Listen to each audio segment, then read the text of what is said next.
Bon, moi je rappelle quand même cette phrase de Michel Onfray. Michel Onfray expliquait sur un plateau de télévision que, selon lui, d'ici une cinquantaine d'années, la France, mais aussi l'Europe, avec la démographie et la politique migratoire qui est menée, c'était avant le problème des clandestins, donc il disait ça.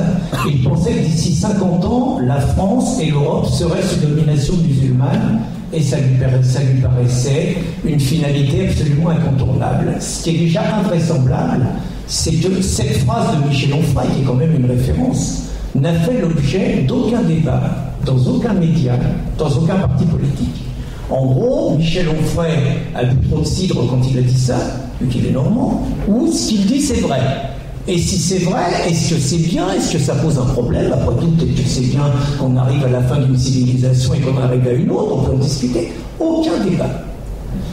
On est dans une histoire, moi je vois, si Michel Onfray a raison, je crains que 50 ans ce soit même très optimiste, si Michel Onfray a raison, il y a 3 scénarios. Le premier scénario, c'est que les Français, et peut-être l'ensemble des Européens, se laissent islamiser et se laissent imposer le dogme musulman sans se battre, et deviennent des djihadistes. C'est pas un scénario impossible. Il y a un deuxième scénario qui est possible, c'est qu'une guerre... Moi, j'aime pas le mot guerre civile, parce qu'une guerre civile, pour moi, c'est l'Espagne.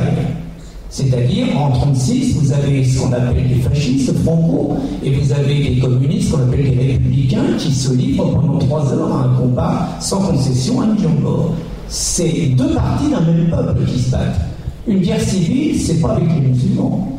Les musulmans ne font pas partie de notre peuple. Les musulmans ne font pas partie de la France. Les musulmans ne font pas partie de l'Europe. C'est une force d'invasion qui a été décidée à partir de 1973, et j'encourage tout le monde à bien lire les œuvres de Battier-Or ici présentes pour bien comprendre comment ça s'est passé en 1973. Donc les musulmans ne font pas partie de notre civilisation. C'est pas une guerre civile, c'est une guerre de reconquête. Je trouve que c'est important de faire cette précision. Si c'est une guerre de reconquête, il y a 2 solutions, on la gagne, on la perd. Moi, je vais partir sur qu'est-ce qu'il faut faire pour la gagner. Et qu'est-ce qu'il faut faire pour la gagner? Moi, déjà, la première chose, et ça sera la première divergence très, très, très sérieuse avec Majid, moi, je pense qu'il faut interdire l'islam. Et j'ai aucun problème pour dire que c'est une décision inefficace, que c'est une décision liberticide, et qu'en interdisant l'islam, on se met quelque part au niveau des totalitaires qui eux-mêmes sont dans l'interdiction. Moi, je vais citer un exemple qui va peut-être vous paraître un petit peu provocateur, voire un petit peu comique. Je vais en citer 2. Il y a des dogmes qui sont interdits. Aujourd'hui, le nazisme est interdit dans l'ensemble des pays occidentaux. Et tout simplement, le nazisme est interdit parce que nos dirigeants, les peuples, ont vu ce que ça donnait quand ils étaient au pouvoir. Et je crois que le résultat de ce qui s'est passé entre 1933 et 1945 a fait comprendre que le principe des précautions, c'était peut-être d'interdire le nazisme. Supposons que nous soyons dans une planète où vous ayez encore 1 500 000 cannibales. Je dis ça, c'est pas provocateur. Supposons que vous avez 1 500 000 cannibales. Ils sont dans un pays qui s'appelle la Cannibalie. Moi, qui se bouffent entre eux, j'ai presque envie de dire, c'est peut-être un petit peu barbare, mais c'est le problème des cannibales entre eux de régler ça, et c'est peut-être le problème de ceux qui préfèrent être végétariens de battre les cannibales. Mais si les cannibales viennent sur notre territoire et entendent imposer leurs principes, leurs dogmes, je n'ai aucun problème à interdire le cannibalisme par principe de précaution et pour sécuriser le bien-être des nôtres. Et bien, je considère l'islam, c'est pareil. Je considère que l'islam, à partir du moment où nous avons vu dans les constats que nous faisons avec Majid ce que sont les objectifs de l'islam et ce que sont les objectifs des disciples de l'islam, nous avons un devoir de précaution. Et moi, encore plus, avec les événements de ces derniers mois et de ces dernières années, je ne vois pas où serait le problème, dans les pays occidentaux, d'interdire toute visibilité et tout prosélytisme de l'islam. Interdire toute visibilité et tout prosélytisme de l'islam, ça veut dire quoi? Ça veut dire qu'on ne ferme pas seulement les mosquées radicales, on ne ferme pas seulement les mosquées salafistes, on ferme les mosquées, point. On sait très bien, Majid le sait mieux que moi, qu'un musulman n'a pas besoin d'une mosquée pour prier. Il peut prier chez lui, il a le droit de prier chez lui. Je veux dire, on n'est pas des totalitaires, on ne va pas faire Big Brother, on ne va pas mettre des caméras chez les gens. Il prie chez lui s'il veut, il honore le Dieu qu'il veut, mais chez lui. À l'extérieur, il n'y a plus de lieux, il n'y a plus de lieux de culte musulmans, on ferme toutes les mosquées. La deuxième chose, nos gouvernements nous disent on est en guerre. C'est intéressant, on est en guerre, ils oublient toujours de guerre contre qui? On est en guerre contre le terrorisme, on est en guerre contre Daesh, on n'est pas en guerre contre l'islam. Or, c'est pourtant bien l'islam qui nous fait la guerre. Si on est en guerre contre l'islam, on s'arrange pour gagner la guerre. Et pour gagner la guerre, on prend les décisions qui aident à gagner la guerre. Par exemple, est-ce qu'on considère que le voile islamique, c'est qu'un fichu sur la tête? Ou est-ce qu'on considère que c'est l'offensive d'une religion, d'un projet politico-religieux, qui dit très clairement que l'islam occupe le territoire, occupe l'espace public, et qui envoie un message totalement antagonique à nos valeurs, à savoir la femme musulmane n'est réservée qu'à un musulman, mais surtout pas à un infidèle, et surtout pas à quelqu'un membre d'une autre religion. Ça, c'est contradictoire avec nos valeurs. On ne peut pas continuer à autoriser le voile islamique, encore plus si on est en guerre avec Dieu. Le halal, il faut régler l'affaire. Le halal, on ne va pas raconter qu'on autorise le halal, dont on sait qu'il sert par la dîme, au-delà de la barbarie de la mort des animaux, qui est indigne d'une civilisation du XXIe siècle. On ne va pas en plus permettre à nos ennemis de financer le combat révolutionnaire par la prescription d'une dîme sur l'abattage rituel. Bien évidemment, toutes les mesures qui ont été prises, le ramadan dans les boîtes et tout, ça c'est terminé. C'est-à-dire, il y a peu de visibilité de l'islam, et celui qui veut contourner les lois, disons, contre la visibilité de l'islam, c'est très clair, il est expulsé sur le champ. Ça, c'est une première chose, mais c'est pas suffisant. C'est pas suffisant parce qu'on va arrêter une hémorragie. Mais l'hémorragie, on l'a subie depuis 20 ans. Sur les chiffres, s'il y a 10 à 12 millions de musulmans, même si on arrête ça, avec la démographie, ils vont gagner. Donc il faut renvoyer massivement, moi je dis bien massivement, par la remigration, il faut renvoyer massivement tous ceux qui, par leur attitude, nous ont imposé le voile, tous ceux qui, par leur attitude, ont voulu nous imposer le halal, tous ceux qui ont fait pression sur les élus pour qu'ils leur construisent une mosquée, bref, tous ceux qui se sont comportés comme des prosélytes de l'islam et comme des ennemis de nos valeurs. Et nous n'avons mais aucun scrupule à avoir, au nom du principe de précaution, à virer de France ceux qui se comportent comme nos ennemis, qui se comporteront comme nos fossoyeurs et qui se comporteront comme des assassins et comme des gens dont on sait le traitement qu'ils réservent aux perdants et aux dîners. Il en va de notre sécurité, il en va de notre survie, du survie de notre civilisation.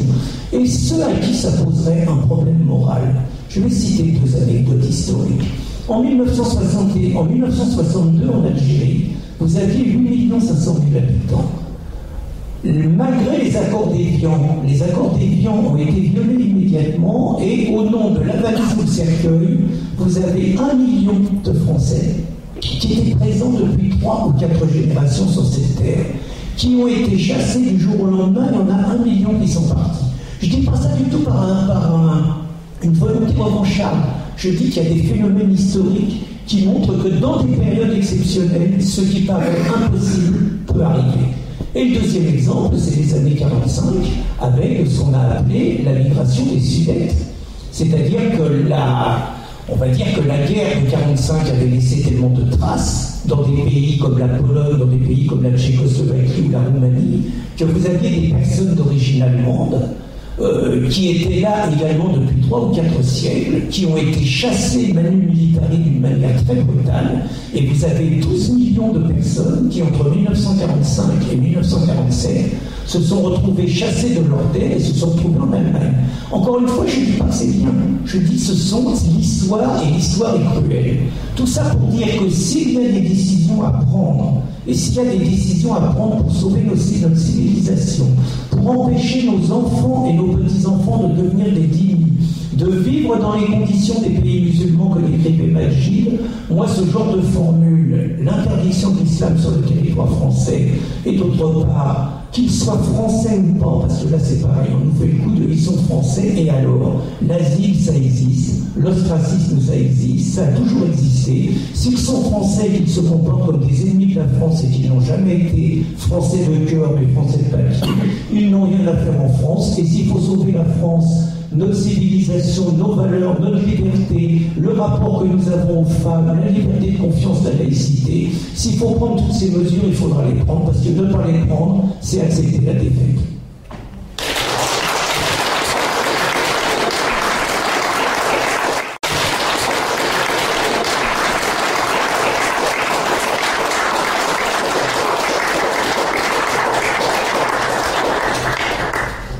Alors, il y a effectivement deux points de divergence qui me distinguent un petit peu de l'avis de Pierre.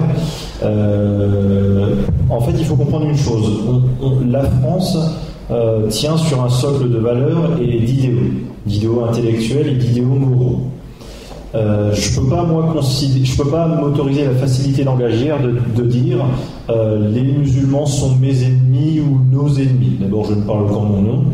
Et pour moi, un musulman, par définition, c'est quelqu'un qui a une foi. Pour moi, le mot religion, en fait, potentiellement, tout est religieux ou rien n'est religieux. Pour moi, quelqu'un qui croit très fort en un politicien qui nous promet monts et merveilles demain, c'est autant une religion qu'une religion qui propose un salut post-mortem, un Dieu démiurge, avec un paradis et un enfer. Religion, pour moi, potentiellement, tout est une religion. Même un parti politique, potentiellement, ça peut être une religion. Et je ne peux pas non plus extraire les musulmans dans une globalité du peuple français. Pour moi, le peuple français, dans notre pays de liberté, et c'est ça l'ironie du sort, c'est que, en fait, le peuple français est un peuple divers. Il y a des gens qui croient en ce qu'ils veulent, dont des croyances qui me sont antagonistes, qui me sont opposées. Pour moi, je définis la criminalité de la façon suivante. Pour moi, les seuls crimes, en fait, qui m'embêtent, pour moi, un crime, c'est un acte direct qui a une conséquence physique ou matérielle sur une victime. Et c'est juste croire en l'islam, pour moi en soi, c'est pas un crime, c'est pas à criminaliser. Et je vois pas comment on peut interdire une religion, je vois pas comment on peut interdire une idée. À la limite, son idée d'interdire l'islam, la seule chose que ça peut faire, c'est qu'au moins ça peut lancer un débat dans la société, pourquoi pas. Ça obligera nos médias à s'éverrouiller, où les seuls musulmans qui ont le droit de citer à la télé ou à la radio, c'est des musulmans. En fait, sur l'islam, si vous voulez, par exemple, à la télévision française, on n'invite que des musulmans pour commenter, par exemple, les attentats terroristes, pour parler de l'islam. C'est évident qu'ils vont que défendre un point de vue pro-musulman. On n'invite jamais d'anciens musulmans. Les débats sur l'islam à la télé, c'est des très pour contre les pour. Enfin, il n'y a jamais de possibilité que nos opinions à nous soient défendues et puissent s'exprimer. Donc à la limite, ça pourrait lancer un débat. Mais une religion à interdire, il n'y a rien de plus facile à contourner. Par exemple, il y a des partis politiques qui disent on interdit le voile des musulmans dans l'espace public, ou la kippa éventuellement, du coup, et c'est des signes ostentatoires, mais les religieuses peuvent garder leur tenue à elles, parce que elles font partie du personnel clérical. Moi je dis c'est facile à contourner pour les musulmans, demain ils font évoluer leur religion, et ils estiment que n'importe quel musulman peut devenir l'équivalent d'une religieuse.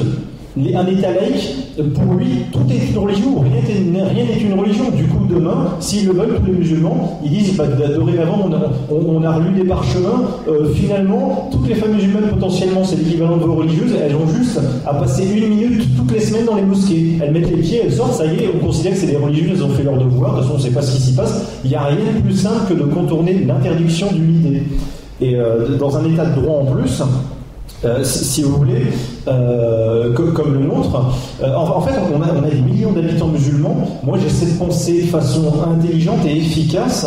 Et attention, je ne dis pas que c'est pas intelligent ni efficace, mais j'essaie aussi de m'adapter à la situation, même si elle me déplaît. Et comme je le dis souvent en plaisantant, les musulmans sont trop nombreux en France pour que l'islam soit considéré comme une secte. Voilà. Si vous voulez, s'il y avait 1000 musulmans en France, il y a longtemps que ce serait considéré comme une secte. S'il y avait 0 musulmans dans le monde occidental, qu'il y avait un continent isolé qui s'appelait l'islamie, que les musulmans ils vivaient entre eux avec leurs lois barbares exprimées à leur paroxysme, on n'en aurait rien à faire de l'islam. Mais vu qu'ils sont des millions en France, qu'ils ont un poids non négligeable, et dans nos élections à 2 tours, je peux vous dire que une élection entre deux, ça se joue souvent à 2, 3, 4, 5%, 6%, mais pas plus, les musulmans peuvent concrètement choisir qui sera notre futur président. Malheureusement, je suis pas sûr que ce soit un signal cohérent et efficace, le fait de dire à des millions de notre population, écoutez, on interdit votre religion. Moi, je préfère peut-être un travail de pédagogie. Moi j'ai toujours listé 5 solutions réalistes En fait, il y a des solutions, il faut les voir comme des investissements à moyen et long terme, pas tout de suite à court terme. Je pense que sa solution à court terme, ça crée tout de suite une guerre civile. Moi, j'ai toujours listé les 5 mêmes solutions. Premièrement, empêcher la victoire démographique. Ça veut dire tout de suite arrêter le regroupement familial, même couper au maximum l'importation de musulmans dans notre pays, bien évidemment en argumentant, pas dans un argumentaire mi-islamique, mais pouvoir dire simplement que voilà, notre pays a déjà suffisamment de problèmes sociétaux, sociaux, on a suffisamment de pauvres, la France c'est pas un puissant fonds à logement et à emploi, à un moment donné c'est pas possible. On doit limiter très fortement l'immigration. Notamment de pays qui nous ramènent massivement des gens qui posent problème et qui suroccupent nos prisons par rapport à la proportion qu'ils sont censés représenter dans la population française. Le deuxième moyen, pour moi, il est éducatif. Il faut qu'à l'école, on n'ait pas besoin forcément de critique théologique, mais il faut qu'on réussisse, nous les patriotes, à cesser de se diviser sur des sujets cosmétiques, à gagner pouvoir au Parlement et avoir un président, et à réussir en fait à faire des critiques dans les programmes scolaires pour éduquer les Français de demain, à critiquer les conséquences de l'islam politique, de l'islam juridique, de l'islam théologique dans ces programmes, et à donner à nos enfants les outils nécessaires pour qu'ils puissent en déduire les causes qui aboutissent à ces conséquences. Par exemple, dans le programme scolaire, on peut étudier de façon faussement naïve, on va dire aux élèves, on va étudier tous les points communs des pays musulmans dans le monde, leurs points communs qui les distinguent des autres. Ça va être très rapide, c'est que des points communs qui jettent l'opprobre fortement sur l'islam, puisque les terres d'islam sont des endroits absolument horribles et abjects pour les femmes, pour les libres penseurs, pour les gens qui veulent aimer librement. Et aussi, on peut s'amuser à essayer de donner dans les programmes scolaires les outils intellectuels nécessaires pour faire comprendre à la jeunesse ce qui distingue l'islam, le monde musulman, du reste du monde. Et là encore, il y a une possibilité de pouvoir faire un investissement à moyen et long terme sur les gens. Et ce travail de pédagogie peut aussi se faire auprès des adultes. Malheureusement, tous nos médias mainstream sont totalement verrouillés. Radio, télévision, journaux. C'est pour ça que moi je proposerais, dans l'idéal bien évidemment, c'est pas ce que je propose moi à titre personnel, je propose rien. Moi je suis un intellectuel, un essayiste, j'essaie d'influencer les gens, le peuple et éventuellement des politiciens. Moi j'aimerais qu'on ait dans les élections législatives, en tout cas qu'on ait la proportionnelle intégrale, et que les 3 ou 4 premiers partis majoritaires en France, dans une législative intégrale à un tour, puissent obtenir la direction de télévision et de radio pendant la durée du mandat législatif. Au moins, ça permettra à peut-être un parti anti-islam, parmi ceux installés, ou en tout cas un nouveau parti qui pourrait émerger, on sera loin de la logique à 2 tours, de pouvoir espérer obtenir un média et que n'importe quel Français lambda puisse zapper à la télévision ou écouter sa radio, et qu'au moins il ait la possibilité, cet outil, au-delà de l'outil internet, de pouvoir écouter une chaîne qui donne un avis différent sur l'islam, sur l'immigration musulmane, parce que pour l'instant, faut être réaliste. La télévision ne fait que défendre le sans-frontiérisme. L'islam, c'est vu comme quelque chose d'exotique et de formidable. J'appelle ça, en plaisantant, le bouddhisme des bédouins. Ça chatouille l'imaginaire du bobo de base.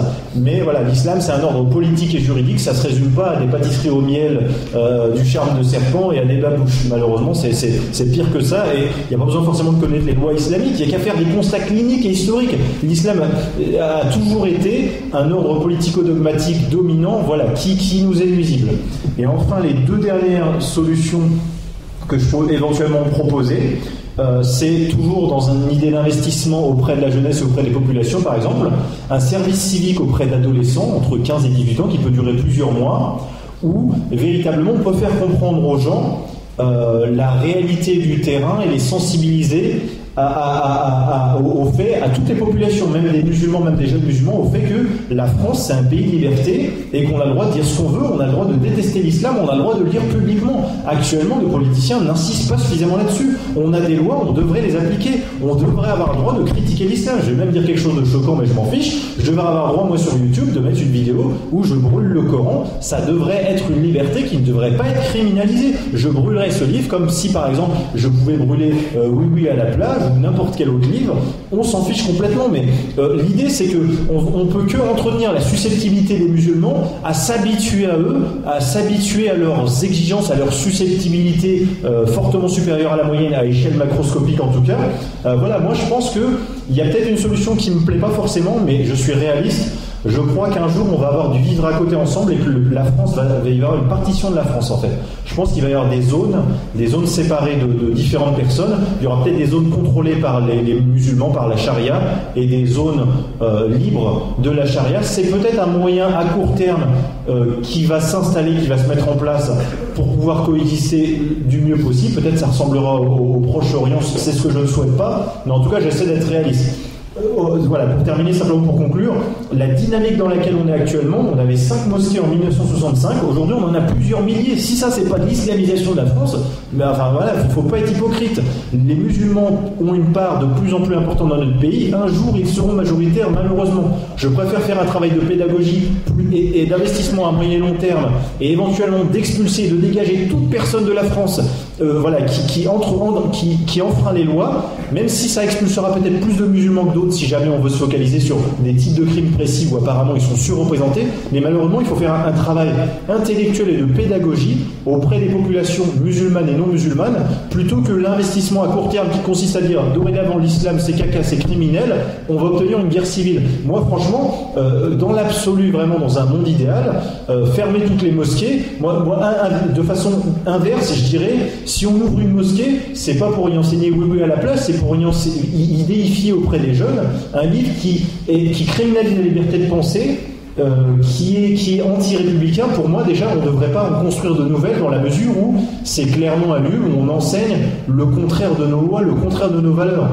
Mais je pense que du jour au lendemain expliquer qu'on ferme toutes les mosquées et qu'on interdit l'islam, je pense que ça peut sembler être bien à court terme, mais ça va juste diviser les gens, ça va juste ça peut créer la guerre civile là maintenant tout de suite.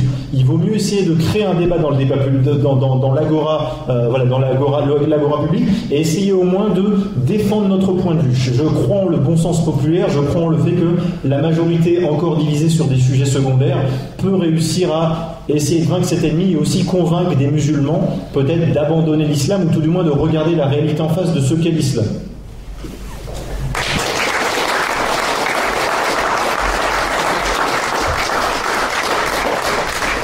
Une petite conclusion tous les deux. Il y a peut-être des questions de la salle, non ? Oui, non. Je veux bien faire une conclusion. Toi, le débat est terminé. Moi, je réponds aux questions de la salle. Moi, je veux bien faire une petite conclusion. Je veux bien faire une petite conclusion, 1 minute éventuellement. Oui. Je voudrais vous expliquer juste une chose, en fait, c'est que les musulmans ont beau être majoritairement pacifistes, en fait, vous pouvez les prendre les uns après les autres isolément. Vous leur demandez est-ce que pour toi l'égalité homme-femme c'est important, est-ce que l'islam c'est une religion de paix, ils vous diront que oui.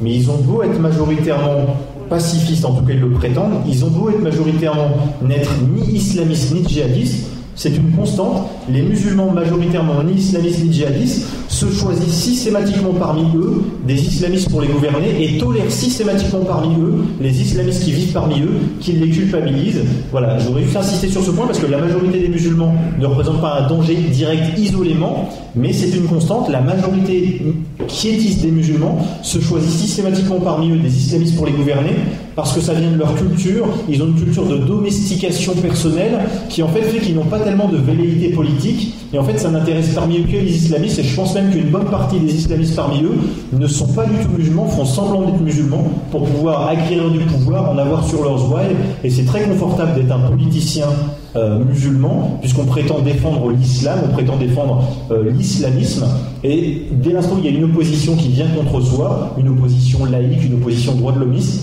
il suffit d'alerter la foule, la masse hébétée, et de leur dire vous avez vu, il est moins musulman que moi, il va me déloger de mon pouvoir, moi qui défends plus l'islam que lui, et ça suffit à contenir,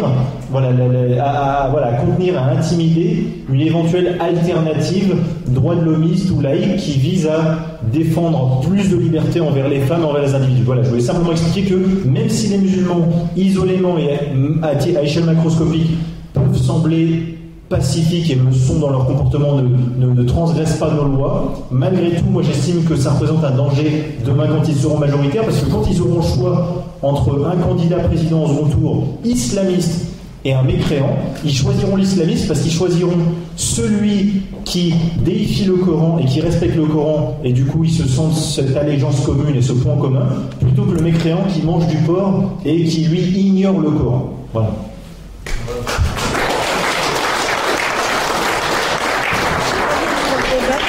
Alors, je vais répondre à votre question. En fait, il ne faut pas non plus que vous me voyez comme quelqu'un de naïf et qu'on oppose l'idée qu'il y aurait de la pédagogie et de la force dans nos réponses. Moi, je suis pour une dureté de la loi, vous n'imaginez même pas à quel point.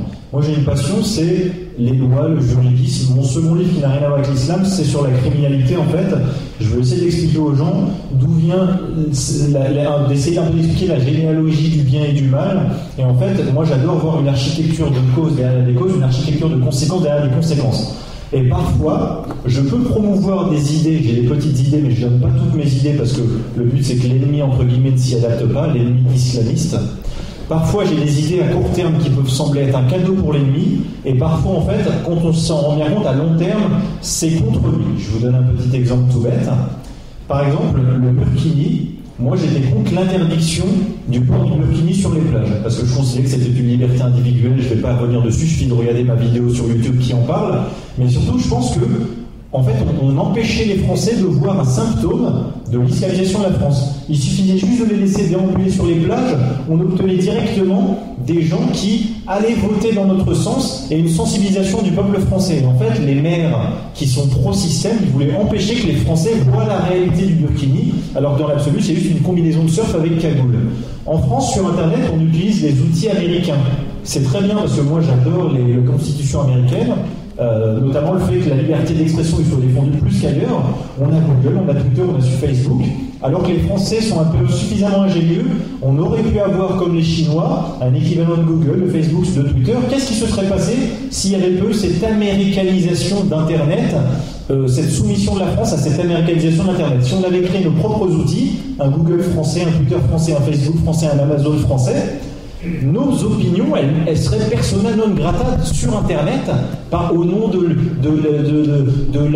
respect envers la différence, au nom de l'interdiction de stigmatiser, au nom du fait de ne pas porter atteinte à la dignité morale des musulmans ou des gens que l'on insulterait entre guillemets. Et en fait, ce qui semble être à court terme quelque chose contre la France, à savoir que les outils Internet libres soient américains, en fait, on est défendu du coup par la Constitution américaine qui défend la liberté d'expression, et nous-mêmes, on peut s'y exprimer. Et moi, par exemple, quand je pense à une partition de la France, alors du coup, ça m'embête, je suis obligé de donner une idée que je ne voulais jamais donner.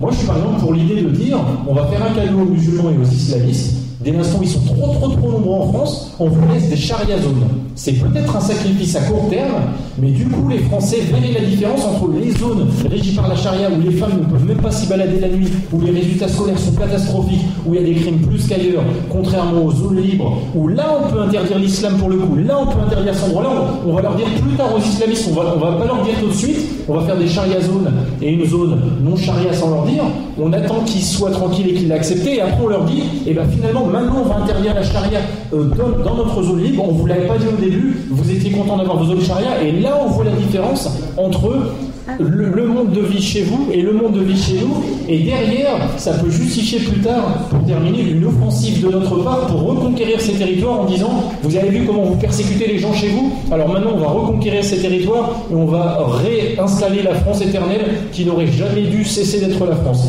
Donc vous voyez, à court terme j'ai l'air de faire un cadeau à l'ennemi, et en fait à moyen et long terme je crée un investissement plutôt intelligent. Donc voilà, il faut voir à court, à moyen et à long terme. Et c'est en Angleterre, c'est comme ça. Ils veulent reconquérir un jour derrière. Je vois des mains, je vais quand même faire quelques réponses parce que ça fait longtemps que je n'ai pas parlé. J'ai jamais vu une situation historique où avec 20% des musulmans ça se passe de manière paisible. Et je n'ai absolument pas envie de jouer mon avenir, l'avenir de mon pays, l'avenir de la civilisation, l'avenir de mes enfants, l'avenir de mes petits-enfants à une soi-disant possible éducation, républicanisation, bataille des esprits, bataille des idées qui n'a jamais marché nulle part, et je n'ai pas envie que mon pays devienne le cobaye de ce genre d'expérience. Pour moi, il est trop tard. Il est trop tard, et plus nous attendrons pour trancher dans le vif, plus ça va être coûteux. Et disant cela, moi j'inspecte les musulmans. J'ai eu un débat avec Amir Ramadan. Moi je suis zémourien, c'est-à-dire que j'ai dit, il y avait 3/4 de la salle qui étaient des musulmans, je leur ai dit je respecte les gens qui se battent pour leurs idées. Je respecte les gens qui se battent pour leurs valeurs. Je respecte les gens qui sont prêts à mourir pour leurs idées. Parce que je sais quel est le projet qu'ils ont. Je sais que le projet, quand les musulmans sont 20%, il rêve forcément d'une terre d'islam. Sinon, c'est pas des musulmans. Et ça a existé tout le temps dans l'histoire. Moi, j'ai pas envie que ma terre ait une terre d'islam. Ni partiellement, ni totalement. Et donc, c'est maintenant qu'il faut régler les problèmes. Et quand vous leur dites ça d'une manière claire, désolé, dans l'histoire, les musulmans sont installés partout. Il y a des moments où ils sont restés 7 ou 8 siècles en Espagne et puis ils se sont fait virer. Et l'histoire, c'est ça. Moi, j'ai pas envie que la France devienne ça. Donc, c'est maintenant, et j'ai pas envie qu'on soit. Alors, la partition, il faut vraiment, je crois, être d'une grande candeur pour penser que si nous faisions une partition de la France, telle que le voit Majdid, penser que les musulmans, si on leur file 20 ou 25% du territoire et qu'on va leur dire c'est la charia, pensez que ça va bien se passer. Bien évidemment que la culture musulmane, ça sera nous avons 20-25%, pourquoi il y a 75% qui nous échappent? Et pourquoi ce ne serait pas les 10 000 et 75% qui nous échappent? Donc moi je crois que nous sommes dans une situation, 20% c'est trop tard. Il n'y a plus de débat possible, il n'y a plus de dialogue possible. Et encore une fois, les musulmans dits modérés, pour moi c'est plus des musulmans, d'abord, première chose. Mais les personnes qui sont nées musulmanes et qui se reconnaissent et qui disent se reconnaître dans nos valeurs, mais ils devraient être réjouis des propositions que je fais. Puisque les propositions que je fais, on vire la moitié, moi je pense qu'il faut en virer la moitié. C'est clair, je pense qu'il faut en virer la moitié. On vire la moitié de ceux qui pourrissent la vie des Français et de ceux qui pourrissent la vie des femmes qui ne veulent pas porter le voile et de ceux qui pourrissent la vie des musulmans qui veulent s'émanciper de l'islam. C'est une œuvre de salubrité publique pour la France et c'est une œuvre de salubrité publique pour les musulmans. Et je finis sur le Burkini, parce que quand même je ne peux pas laisser passer ce que dit Majdid. Moi j'ai beaucoup aimé la formule du livre Indich ici présent. La bataille du Burkini en France, après les attentats de Nice, c'est un djihad culturel. C'est-à-dire que c'est une façon de montrer, avec une arrogance rare, après qu'ils aient quand même écrasé 86 des nôtres à Nice, avec une arrogance rare, on a écrasé les vôtres à Nice, on vous emmerde et on continue à porter le Burkini sur les plages. Et encore une fois, le Burkini, c'est pas la même chose que la personne qui va faire de la plongée. C'est pas la même chose. Il y a quand même des symboles qui comptent. Et là, le symbole, c'était très clairement, de même que nous vous imposons le voile dans l'espace public, nous vous imposerons le Burkini, et donc les musulmanes qui seront en bikini seront des salopes. C'est ça que ça veut dire. J'ai bien compris l'idée. Alors, je vais simplement donner juste 2 points très simples. Premièrement, je n'ai jamais dit que je souhaitais la partition de la France. Je fais une prédiction, je fais mon Paranostradamus. Voilà, je prédis ce qui devrait se passer selon moi en France. Ça devrait être une partition, je le pense, naturelle. Parce que le vivre ensemble n'existe pas avec l'islam. Il va y avoir des gens qui vont se fuir et à un moment donné, ils vont s'affronter. Moi, je ne le souhaite pas, je souhaite une France entière et intègre. Voici finalement un simple medley de ce que moi j'ai proposé. Ça vaut ce que ça vaut, vous en pensez ce que vous voulez. Moi, j'essaie d'être réaliste. On est là dans un débat en train de dire, lui, dans le fond, il est tout seul et minoritaire. La majorité des Français qui ne veulent pas de la France islamique, ils sont déjà divisés sur plein de sujets. À quoi ça sert de vouloir interdire l'islam alors qu'on n'a même pas déjà convaincu la majorité de la population française que l'islam est un danger, alors qu'une bonne partie pense que l'islam, c'est le bouddhisme des bédouins, et une autre partie pense que l'islam et le ramadan, c'est un folklore, comme Halloween est un folklore. Moi, je propose des mesures très claires et très simples. Premièrement, stopper l'immigration. La réduire au maximum, stopper l'immigration islamique. Deuxièmement, essayer d'expulser le maximum de criminels, qu'ils soient musulmans ou pas, de la France, ou simplement les dégager. À un moment donné, il ne faut plus qu'il y ait d'ennemis de la nation, à l'intérieur de la nation, peu importe leur confession. Troisièmement, essayer de faire un travail de pédagogie, en essayant de faire en sorte, par les lois et par la démocratie, d'obliger à ce que les Français et notre point de vue puissent obtenir des chaînes de télé, des radios, des journaux, ne serait-ce que pour pouvoir défendre parmi les médias mainstream notre point de vue. C'est toujours mieux que rien d'essayer de convaincre les gens que l'islam est un danger. Lui, je veux bien demain qu'on puisse interdire, c'est un on en plus, qu'on puisse interdire l'islam, décréter que c'est un danger. Par qui, comment? On est déjà divisé sur des sujets secondaires, sur des sujets cosmétiques. Si vraiment on ne peut pas, et qu'ils sont encore minoritaires, Moi, je suis un philosophe de terrain et j'estime, quand je parle de pédagogie, il ne faut pas voir ça dans un sens scolaire. À un moment donné, moi, je crois à la philosophie du réel. Aujourd'hui, les musulmans vivent parmi nous et surtout les islamistes vivent parmi nous. Ils auront beau être 30-40% parmi nous, à chaque fois qu'il y aura des problèmes parmi eux, le système politico-médiatique qui nous domine dit c'est normal, c'est la pauvreté, c'est normal, c'est le chômage, c'est normal, c'est la stigmatisation. Et hop, ils vont nous la faire à l'envers. Un jour, ils vont se retrouver 60% de la population et c'est eux qui vont choisir un Mohamed Sarkozy ou un Mustafa Hollande. Je préfère, moi, très simplement, qu'on puisse essayer, tant qu'ils sont encore minoritaires, de tenter une expérience pédagogique, même si ça peut sembler fou, de dire on va vous laisser nous prouver sur une zone donnée, dans une période donnée, dans certaines zones, que l'islam peut être compatible avec nous. Ils échoueront ces islamistes, et on va même demander à des bobos de s'y installer. Ils trouvent ça si formidable l'islam, et bien installez-vous parmi eux. C'est toujours mieux que rien. Moi, je préfère ce travail de pédagogie, essayer de montrer aux Français la réalité des choses et de les réinformer. Moi, je veux dire qu'on interdise l'islam, entre guillemets, conceptuellement, au sens où, effectivement, l'islam est un totalitarisme absolument abject et contraire à nous, mais déjà, essayer de convaincre les Français que l'islam est un danger, c'est déjà l'étape d'avant. Plutôt que les interdire pour des motifs économiques. Oui, par exemple, la rémigration de musulmans. Comment on sait qui est musulman, qui ne l'est pas? Ça se trouve, on va dégager des anciens musulmans comme moi. On dégage les Arabes dans le doute. Il y a plein de Français qui ne vont pas l'accepter. Plein de Français, les dom-toms, tous leurs... Alors, on va préciser les choses. Par rapport à ce que dit monsieur. Monsieur dit qu'il faut faire des lois. Pour faire des lois, il faut les faire appliquer. Je vais vous citer un exemple en France. En France, on a décidé d'arrêter de fumer dans les cafés. Ça concernait des dizaines de millions de personnes. On a décidé que ça se faisait le 30 octobre et le 1er novembre, on ne fumait plus. Il n'y a pas un mec qui fumait dans les cafés, il n'y a eu aucun incident, il n'y a eu aucune émeute. On a décidé d'interdire le voile intégral. Le voile intégral, c'est une bataille permanente, c'est une forme de guerre civile, c'est-à-dire que les musulmans n'ont pas accepté cette loi. Et que n'ayant pas accepté cette loi, qu'est-ce qui se passe? Des trois courageux policiers veulent verbaliser une voilée intégrale. Vous avez eu trappe, émeute, scène de guerre. Vous avez Marseille, les flics se prennent 20 mecs sur le dos. C'est pendant le ramadan. Vous avez des juges, vous avez des politiques qui disent est-ce que c'était une bonne idée de contrôler la musulmane pendant le ramadan? Ce que j'essaye de vous expliquer, c'est vous raisonnez comme si on était encore dans une période pacifiée. Nous ne sommes pas dans une période pacifiée, nous sommes dans une guerre quotidienne. L'islam nous mène une guerre quotidienne, et l'islam nous mène une guerre quotidienne avec un gouvernement qui est de son côté, avec des médias qui sont de son côté, avec des juges qui sont de son côté.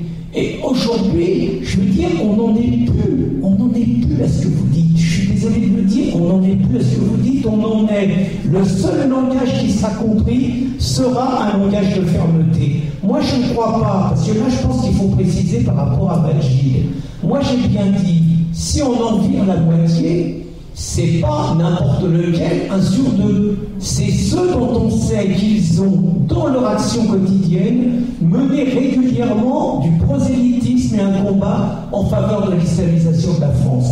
Là, maintenant, il faut envoyer un message fort. Si nous n'envoyons pas ce message fort, plus nous voulons reconquérir nos droits, plus ça va être coûteux, ou sinon nous arriverons à la première hypothèse que j'émettais, c'est-à-dire nous allons perdre sans combat. Ça peut totalement arriver. Dernière chose, je ne crois absolument pas, je n'ai pas la même vision optimiste que Majid.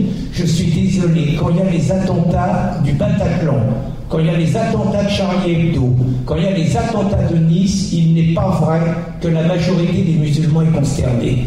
La majorité... Non, j'ai pas dit que tu as dit ça. Ouais. Mais il n'est pas vrai non plus que la majorité des musulmans pleurent. C'est pas vrai.